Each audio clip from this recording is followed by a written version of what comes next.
Good morning students. तो जैसे आप आज के क्लास में मैं न्यूमेरिकल कराने जा रहा हूँ, न्यूमेरिकल नंबर 8। तो इसमें मुझे करना क्या है, we need to analyse this frame. देखिए अभी तक जितना भी मैं न्यूमेरिकल करा के रखा हूँ आप लोगों को बीम्स का कराया था, लेकिन मैं आज कराने जा रहा हूँ आप लोगों को फ्रेम। तो बीम्स आप लोगों को पता ही होगा, beams are the horizontal members, but what are the frames? But the frames are the combination of both the horizontal members as well as the vertical members। मतलब जब बीम भी रहेगा कॉलम्स भी रहेगा तो दोनों को इकट्ठा हम लोग फ्रेम बोलेंगे, ठीक है। तो सिंपल सा न्यूमेरिकल है, इसमें दे के रखा है जैसे हम लोगों ने बीम्स में किया था उसी तरीके से हम लोग स्लोप डिफ्लेक्शन मेथड से फ्रेम्स को भी एनालिसिस करेंगे और एनालाइज करके बेंडिंग मोमेंट डायग्राम ड्रॉ करेंगे। तो पहला देखना क्या है कि ए से बी तक सब एक स्पैन है, बी से डी तक दूसरा स्पैन है एंड बी से सी तक तीसरा स्पैन है। तो यहाँ पे 3 स्पैन होकर रखा है, ठीक है। तो पहले तो मैं फिक्स्ड बाउंड्री कंडीशन बताऊंगा जहाँ पे फिक्स्ड है। देखिए यहाँ पे जो पहला बाउंड्री कंडीशन है ए पॉइंट में हम लोग के फिक्स्ड होने के कारण यहाँ पे थीटा इज इक्वल टू 0 बनेगा। थीटा का मतलब है स्लोप इज इक्वल टू 0 बन गया। बी में बी सी डी और बाकी में 0 नहीं बन सकता क्योंकि फिक्स सपोर्ट नहीं है, क्योंकि बी में हम लोगों की नॉर्मल सपोर्ट है, सी में भी हम लोगों के हिंज सपोर्ट है एंड डी में हम लोगों के रोलर सपोर्ट है, ठीक है। रोलर नहीं है ये, एक्चुअली पिन सपोर्ट है। पिन सपोर्ट भी बोलते हैं या तो हिंज भी बोलते हैं। कभी कभार क्या होता है, हिंज को सी पॉइंट में जैसा वैसे दिखाता है या तो डी पॉइंट में जैसा है वैसे भी दिखाता है, दोनों को हम लोग हिंज ही मानेंगे। अगर रोलर सपोर्ट दिखानी है तो रोलर में हम लोग कैसे दिखाते हैं, रोलर को हम लोग ऐसे गोल घुमा के इस तरीके से दिखाते हैं। This one is known as roller. But जब हम लोग एक रोल को लगा के ऐसे कट करेंगे तो इसको हम लोग बोलते हैं पिन सपोर्ट। तो ये चीज़ ध्यान रखना आप लोग, दोनों ही अलग अलग है, क्योंकि इस रोलर सपोर्ट में हम लोगों की नंबर ऑफ जो भी हम लोग के नंबर ऑफ अननोन्स है, रोलर में 1 होता है और हिंज में नंबर ऑफ अननोन्स 2 होते हैं। रोलर में नंबर ऑफ अननोन्स 1 होता है जो कि हम लोग के वर्टिकल होता है, और हिंज में हम लोग के नंबर ऑफ अननोन्स 2 होते हैं जो कि हम लोग की hinge vertical as well as horizontal होते हैं। तो ये चीज़ आप लोगों को ध्यान रखना है। तो जैसे अब करना क्या है कि आप लोगों को तो यहाँ पे देखिए ए से बी तक पहले तो हम लोग को फिक्स्ड एंड मोमेंट निकालना है क्योंकि लोड है। लेकिन ये चीज़ ध्यान रखना है कि ए से जो लोड है एक तरफ 2 है एक तरफ 4 है, मतलब अनइक्वल है। तो फॉर्मूला हो गया है माइनस ऑफ डब्ल्यू है B square by L square. तो लिख लिया। सो माइनस ऑफ डब्ल्यू का वैल्यू है 120, ए हो गया आपका 2, डब्ल्यू है B square 4 square by L square, 4 + 2 6 square. तो इसका वैल्यू हो गया माइनस ऑफ 106.67। उसके बाद नेक्स्ट वैल्यू हो गया plus of W A square B by L square. तो प्लस ऑफ डब्ल्यू लिख लिया, ए स्क्वायर कर दिया, B divided by L square कर दिया। तो इसका वैल्यू आ रहा है प्लस ऑफ 53.33 वैल्यू आ चुके हैं। उसके बाद नेक्स्ट बी से सी तक, हम लोग क्या है, हम लोग के नेक्स्ट बी से सी तक फिक्स्ड एंड मोमेंट के फॉर्मूला क्या होगा, यूनिफॉर्मली डिस्ट्रीब्यूटेड लोड है तो फॉर्मूला होगी minus of W L square by 12, और सी से बी तक फॉर्मूला होगा plus W L square by 12। जैसे मैं दिखा रहा हूँ, minus of W L square by 12 minus of 20 into length square by 12 कर दिया, माइनस ऑफ 26.67। और सी से बी तक आ रहा है हम लोग की plus W L square by 12, that is plus of 20 into length square by 12।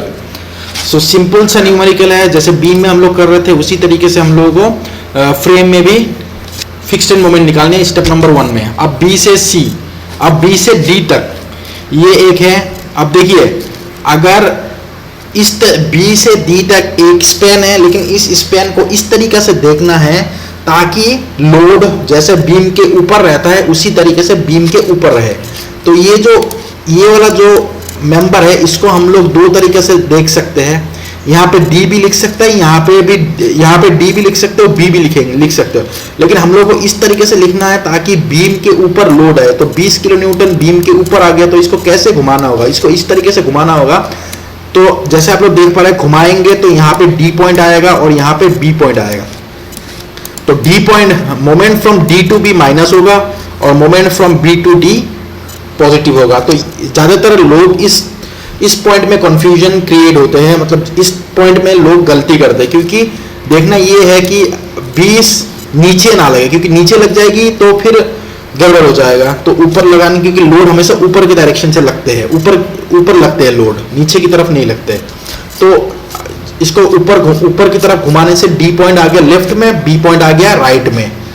तो अब पता लग गया कि डी पॉइंट में हम लोगों की माइनस होगा, moment from D to B minus होगा, moment from B to D plus होगा। So moment from D to B minus हो गया, माइनस ऑफ WL/8 -10 हो गया, और moment from C to D plus हो गया, प्लस WL/8। WAB² वाला फॉर्मूला भी लगा सकते हो, लेकिन यहाँ पे सेंटर में है तो इसीलिए, मतलब 2 मीटर दोनों तरफ है, तो इसीलिए मैंने उसको WAB² के जगह में सेंटर वाला फॉर्मूला लगा दिया, which is equal to WL/8 होते हैं सेंटर वाला फॉर्मूला। और अगर सेंटर में नहीं रहते तो minus of WAB² and WA²B/L², ये वाला फॉर्मूला लगा देते हैं, जो कि मैंने पहले लगा के रखा हूँ। तो +10 एंड -10 वैल्यू आ चुके हैं। अब नेक्स्ट स्टेप में slope deflection equation. Slope deflection equations देखिए, moment from A to B एक फॉर्मूला निकालेंगे, उसके बाद moment from B to A दूसरा फॉर्मूला निकालेंगे, फिर moment from B to C, C to B, फिर उसके बाद D to B and B to D. मतलब टोटल नंबर ऑफ स्पेन कितने हो गए? टोटल नंबर ऑफ स्पेन हो गया 1 2 3। तो 3 हो गया, मतलब 3 का दुगना कितना है? 6 है। मतलब इसका मतलब है हम लोग के पास टोटल 6 बाउंड्री कंडीशंस बनेगा, नहीं 6 स्लोप डिफ्लेक्शन इक्वेशंस बनेगा। तो एक एक करके लिख रहे हैं, moment from A to B fixed end moment from A to B plus 2 plus theta B. A में हम लोगों की फिक्स सपोर्ट रहने के कारण थीटा ए 0 हो गया, तो fixed end moment from A to B plus minus आया था हम लोग की, माइनस ऑफ 106.6 में लिख दिया, प्लस 2EI। आई का वैल्यू जैसे आप लोग देख पा रहे हैं, आई का वैल्यू क्या था? आई का वैल्यू 2I था, यहाँ पे 1.5 है, यहाँ पे I है, अलग अलग है तीनों में। तो यहाँ पे मैंने 2I के जगह में 2I लिख दिया बाई लेंथ 6 इंटू थीटा भी, इसको सिंप्लीफाई किया तो ये इक्वेशन आ रहा है। उसके बाद नेक्स्ट वाला फॉर्मूला ए टू बी हो गया, बी टू ए लिख दिया, बी टू ए को भी मैंने सिंप्लीफाई कर दिया, तो इक्वेशन बना हम लोगों का ये सेकेंड वाला। उसके बाद थर्ड वाला मोमेंट फ्रॉम बी टू सी वाला इक्वेशन बन गया। और ये चीज ध्यान रखना है, फिक्स्ड एंड मोमेंट में उतना लिखना है जितना हम लोगों ने फिक्स्ड एंड मोमेंट में वैल्यूज निकले थे। अगर माइनस निकला है तो माइनस लिखना है, प्लस निकला है तो प्लस निकला है तो प्लस लिखना है। तो माइनस लिख दिया, 2EI, आई का वैल्यू 1.5 था, 3/2 लिख दिया, या तो 1.5 I लिख सकते हो या तो 3/2 I लिख सकते हो, दोनों ही सेम है क्योंकि 3/2 = 1.5। 2 थीटा बी प्लस थीटा सी कर दिया, तो ये इक्वेशन आ गया दूसरा। तीसरा इक्वेशन आ गया, moment from C to B plus 2EI/L into 2 theta C plus, तीसरा इक्वेशन हम लोग का ये आ गया है। उसके बाद नेक्स्ट इक्वेशन हम लोग आ चुके हैं, जो कॉलम है उसके लिए moment from B to D and moment from D to B. तो हम लोग के पास इसमें मोमेंट ऑफ इनर्शिया I था, तो I लिख दिया, और बाकी फिक्स्ड मोमेंट जो भी निकला ये इक्वेशन बना है, दूसरा इक्वेशन ये बना। Total number of slope deflection equation कितना बना? 6 बना, क्योंकि 3 मेंबर है। तो उस हिसाब से हम लोग का total number of equation slope deflection 6 बन गया है। अब बाउंड्री कंडीशन, अब मैं बाउंड्री कंडीशन में आप लोगों को बताऊंगा बाउंड्री कंडीशन क्या क्या हो सकता है। देखिए यहाँ पे पहले देखना है सपोर्ट क्या क्या है, एक सपोर्ट, दूसरा, तीसरा, चौथा। ठीक, देखिए यहाँ पे क्या क्या किस सपोर्ट, बाउंड्री कंडीशन वही लिखना है जो 0 होते हैं। फिक्स्ड है तो फिक्स्ड में यहाँ पे थीटा 0 होगा, बाकी में स्लोप फिक्स नहीं है तो थीटा 0 नहीं होगा, तो मोमेंट 0 होगा। तो यहाँ पे मोमेंट 0 होगा, यहाँ पे भी मोमेंट 0 होगा, और यहाँ पे भी मोमेंट 0 होगा। लेकिन बी पॉइंट में कितने मेंबर जुड़े हुआ है? एक है आपका B2A, एक है आपका मेंबर B2C, और तीसरा है आपका मेंबर B2D। तो ये 3 मोमेंट मिलके 0 होगा, that is moment from B2A plus moment from B2C plus moment from B2D, ये 3 मिला के 0 हो रहा है बी पॉइंट में। उसके बाद सी पॉइंट में मोमेंट क्या बनेगा? Moment from C to B equal to 0, और डी पॉइंट में मोमेंट क्या बनेगा? Moment from D to B equal to 0। तो उस हिसाब से कितने इक्वेशन बन गया? जितने सपोर्ट है 1 2 3 4 सपोर्ट है, तो 4 मोमेंट के 3 इक्वेशन बना और एक थीटा के इक्वेशन बना। तो उसके बाद मैं आप लोगों को बताऊंगा कि ये इक्वेशन बन गया मोमेंट के। अब मोमेंट का जो जितने भी इक्वेशन बना, ये स्लोप डिफ्लेक्शन इक्वेशन में सम अप करते जाऊंगा। जैसे यहाँ पे 3 स्लोप डिफ्लेक्शन इक्वेशन है, ये 3 slope deflection equation sum up कर दिया, ये तीनों सम अप कर देंगे तो ये इक्वेशन बन गया है। सिंप्लीफाई करने के बाद इस equation is equal to 0, 7th वाला इक्वेशन। उसके बाद m ऑफ C2b, ये m ऑफ C2b वाला इक्वेशन इक्वल टू 0 कर दिया। उसके बाद m ऑफ D2b, ये m ऑफ D2b वाला इक्वेशन 0 कर दिया। ये 3 फाइनली हम लोग के पास 7th, 8th एंड 9th ये 3 इक्वेशन हम लोग के पास आ चुके हैं। अब जब ये 3 इक्वेशंस आ चुके हैं तो अभी ये 3 इक्वेशन को सॉल्व करेंगे by the help of calculator और by the help of direct elimination method. जब सॉल्व किया तो हम लोग के पास वैल्यूज आ रहा है थीटा एट बी का, जो थीटा एट बी का वैल्यू ये आ रहा है, थीटा एट सी ये आ रहा है, थीटा एट डी 14.414, ये 3 वैल्यू आ रहा है theta at B, C and D. उसके बाद moment from A to B, जो भी स्लोप डिफ्लेक्शंस इक्वेशंस है उनको फिर से लिखेंगे, क्योंकि उन्हीं में सब्स्टिट्यूट करके मुझे theta B, theta C and theta D का वैल्यू सब्स्टिट्यूट करके मुझे मोमेंट वाला मोमेंट्स निकालना था। हालांकि theta at A equal to 0, जैसे आप लोगों को पता ही है, क्योंकि theta at A equal to 0 because at A point fix support is present. तो ये हम लोग का जो ये वाला टोटल हम लोग के 6 इक्वेशन बन चुके हैं। 6 इक्वेशन को सब्स्टिट्यूट कर देंगे तो हम लोग के पास मोमेंट का वैल्यू आ गया। ये पहला इक्वेशन जिसमें हम लोगों ने थीटा एट बी सब्स्टिट्यूट कर दिया और हम लोगों का moment from A to B निकाल दिया। उसके बाद moment from B to A, इसमें भी थीटा बी का वैल्यू सब्स्टिट्यूट कर दिया, जो है उतनी वैल्यू सब्स्टिट्यूट करना और ये इक्वेशन निकाल दिया। उसके बाद moment from B to C, इस इक्वेशन में थीटा एट बी और थीटा एट सी था तो दोनों इक्वेशन ये निकाल दिए। और moment from C to B ये निकाल दिया। Moment from B to D 8.38 value निकाल दिए and moment from D to B equal to 0 निकाल दिए। तो सिमिलरली जितना भी हम लोगों के पास स्लोप डिफ्लेक्शन इक्वेशन थे, मतलब 6 स्लोप डिफ्लेक्शन इक्वेशन का मतलब है 6 वैल्यूज ऑफ मोमेंट निकाल दिए। उसके बाद मुझे बेंडिंग मोमेंट डायग्राम ड्रॉ करना है। तो बेंडिंग मोमेंट डायग्राम ड्रॉ करने के लिए मुझे फिर से मैं आप लोगों को दिखाऊंगा बेंडिंग मोमेंट डायग्राम कैसे ड्रॉ करते हैं। देखिए पहला तो मैंने बना दिया जो भी डायग्राम था। अब मुझे देखना है ये एक पॉइंट है, उसके बाद नेक्स्ट पॉइंट है, ये एक पॉइंट है, दूसरा पॉइंट है, तीसरा पॉइंट है, चौथा पॉइंट है। ठीक है, तो ए पॉइंट में moment from A to B कैसे माइनस हो रहा है। माइनस का मतलब क्या है, एंटी क्लॉकवाइज। हमेशा आप लोगों को क्या करना है, जो फिक्स्ड पॉइंट है, जैसे ए पॉइंट है, नोड में पकड़ना है, पकड़ के क्लॉकवाइज अगर होते तो ये ऊपर की तरफ जाते, एंटी क्लॉकवाइज होते नीचे की तरफ जा रहे हैं। एंटी क्लॉकवाइज घुमानी है तो ये एंटी क्लॉकवाइज घूम रहा है। डायरेक्शन देखना है, ऊपर की तरफ दिखा रहा है, मेरा डायग्राम ऊपर होगा। ये आपका बी पॉइंट है और ये ए पॉइंट है, ये आपका सी पॉइंट है और ये आपका डी पॉइंट है। तो अब बी टू ए का वैल्यू क्या है, प्लस है, क्लॉकवाइज घूम रहा है, ठीक है, नो डाउट। बी टू सी का वैल्यू क्या है, एंटी क्लॉकवाइज आ रहा है, ठीक है, no doubt. C to B का वैल्यू क्या है, 0 आ रहा है, यहाँ पे 0 ही है। अब लोड यहाँ पे था तो इसको इस वाले पॉइंट को देखेंगे तो कैसे घुमानी है। डी टू बी वाला वैल्यू देखो, डी टू बी वाला वैल्यू हम लोग का 0 है, यहाँ पे भी 0 बन गया। अब बी टू डी वाला का आप कैसे घुमाएंगे, बी टू डी वाला घुमाएंगे प्लस पॉजिटिव, तो इसको क्लॉकवाइज घुमाएंगे, इसको क्लॉकवाइज घुमा दिया। अब ये जितने भी एरोस है वही डायग्राम आपको दिखा रहा है कि डायग्राम कहाँ बनेगा। जैसे ये दोनों एरो दिखा रहा है, डायग्राम ऊपर बनेगी, तो बस वैल्यूज लिखो और अब डायग्राम लिखो। बी पॉइंट में क्या वैल्यूज आ रहा है, बी पॉइंट में ए पॉइंट में वैल्यू आ रहा है 112, बी पॉइंट में बी टू ए आ रहा है वैल्यू 41 आ गया। ये आपका 112.56।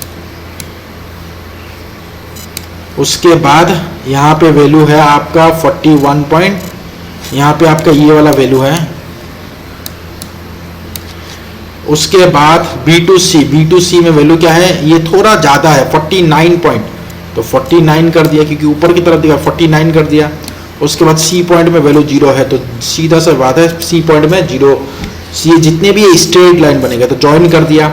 उसके बाद D पॉइंट में 0 है और ये ऊपर की तरफ बनेगा। B पॉइंट में वैल्यू क्या है, B2D का वैल्यू है 8.38, अब 8.38 बना दिया, बना के इसको जोड़ दिया। ये आपका fixed end moment diagram for the slope deflection equation बन गया। अब देखना है कि लोड क्या क्या है। इसके A एंड B में 120 वाला लोड है, B2C में 20 यूडीएल है एंड B2D में 20 किलोन्यूटन है कंसंट्रेटेड लोड। अब ये जितने भी लोड है इनके लिए डायग्राम बनेगी। अब देखिए 120 वाला जो भी लोड है इसके लिए बेंडिंग मोमेंट का फॉर्मूला क्या होगा, WAB/L। आप लोगों को पता ही होगा बेंडिंग मोमेंट जब अनइक्वली डिस्ट्रीब्यूटेड रहता है, जैसे 2 मीटर है यहाँ तक इस तरफ और लेफ्ट की तरफ और राइट की तरफ 4 मीटर है, तो 2 मीटर एंड 4 मीटर अनइक्वल है, तो फॉर्मूला होता है bending moment, formula for bending moment is WAB/L। और 20 किलो न्यूटन के लिए बेंडिंग मोमेंट का फॉर्मूला हो गया आपका WL²/8। और नीचे वाला डायग्राम में क्या है 20 है, तो 20 के लिए 20 है और इक्वल था कि नहीं, ऊपर एक बार देख लेता हूं मैं। इक्वल 2 मीटर का था, इक्वल था, तो इक्वल के लिए फिर क्या होगा,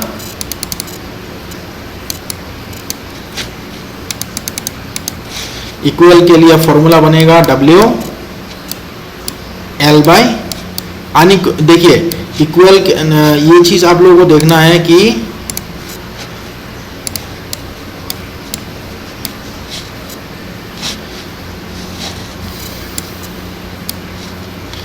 आप लोगों को एक चीज देखना है, मतलब पता रहना चाहिए कि जब इक्वल बनते हैं तो जो फॉर्मूला होते हैं वो हो गया आपका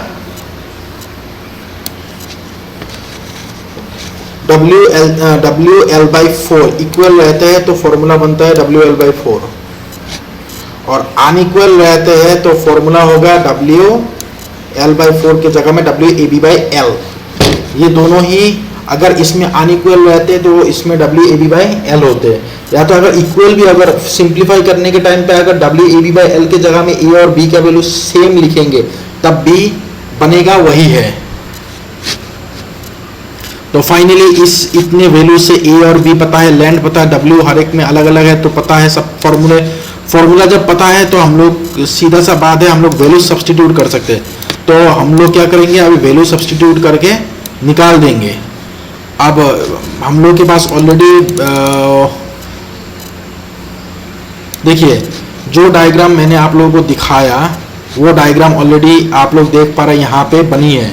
देखिए नीचे वाला 112, 41, 49, 0, 0 और 8.3 ये वाला डायग्राम दिखा दिया। इसके बाद यहाँ पे WAB/L से फॉर्मूला से ये वाला ऊपर ये वाला वैल्यू आपका जो भी है वैल्यू निकलने के बाद ये आपका डायग्राम ये वाला बनेगा। उसके बाद इसके ऊपर कौन सा यूनिफॉर्मली डिस्ट्रीब्यूटेड लोड था तो WL²/8 करने के बाद ये जितने भी वैल्यू आएगा इसका एक पैराबोलिक डायग्राम बनेगा। उसके बाद यहाँ पे भी WL/4 से ये वैल्यू बनेगा और एक ट्रायंगुलर लोड बनेगा। तो फाइनली हम लोगों का जो भी बेंडिंग मोमेंट डायग्राम है, आप लोगों का फाइनल जो बेंडिंग मोमेंट डायग्राम है जो हम लोगों को ड्रॉ करना है ये है आपका this is the final bending moment diagram we need to find out by the help of slope deflection equation. तो हम लोग का ये क्वेश्चन सॉल्व हो चुका है। तो सिमिलरली अगर कोई भी फ्रेम का न्यूमेरिकल आएगा तो इस तरीके से आप लोगों को सॉल्व करना है। Okay, thank you.